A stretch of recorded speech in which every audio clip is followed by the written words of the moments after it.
The baby in first class is drooling all over his mother's sweater. It's probably rude to watch this happen without saying anything, but the thought of leaning over and telling a total stranger that her kid is ruining her cashmere while we're hurtling at cruising altitude somewhere above Lake Erie feels like an overreach. Besides, it's not worth disturbing the quiet hum of the plane.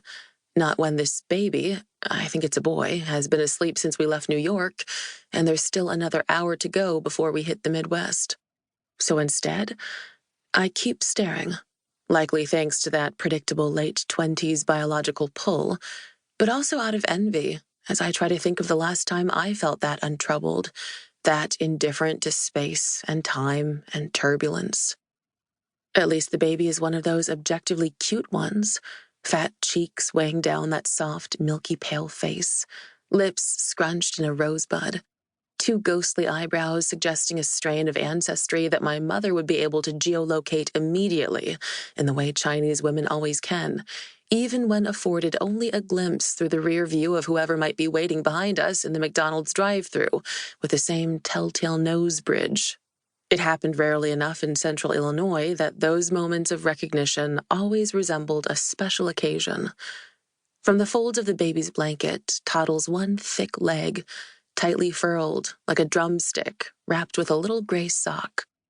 Next to me, in the window seat, Ben yawns awake from his grown man's nap.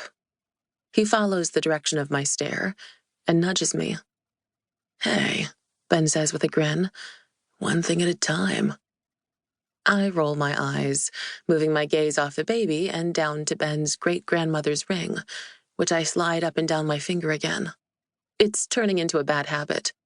Ben had it resized over Thanksgiving, but I swear it's still loose, and I can't decide if I should tell him or wait until we're back in the city and take it to a jeweler myself. Either would be more useful than endlessly testing the drag of the band against my skin, as if I'm expecting the white gold to shrink down now that it's making itself at home. Even Zadie noticed this new tick the other day, when we were splitting the $20 hummus plate at brunch and bitching indulgently about how Williamsburg always got so overrun with German tourists for the holidays. "Stop messing with it," she chided, and then picked at her bangs so she could avoid looking directly at the diamond, like she still couldn't believe that the big E happened to me first. Here, inside the fluorescent interior of the 737, the ring wiggles over my knuckle with what feels like a promising amount of effort. But wasn't there some scientific explanation about how the cabin pressure makes your fingers swell or something? Ben's leaning over me now to get a better view of the baby across the aisle. Then, rubbing his jaw thoughtfully, he turns back to me. "Ours would be like that, right?" "Like what?" I give him a look. "Asian?" Ben pretends to be offended.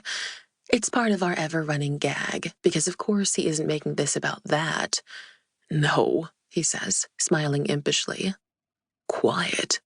This makes me laugh. I say that I hope so, and Ben takes another glance. "And a little Asian," he adds, completing the punchline. Because of course, he's a white guy and I'm the Chinese-American girlfriend. Well, fiancé. So actually, it's always about that.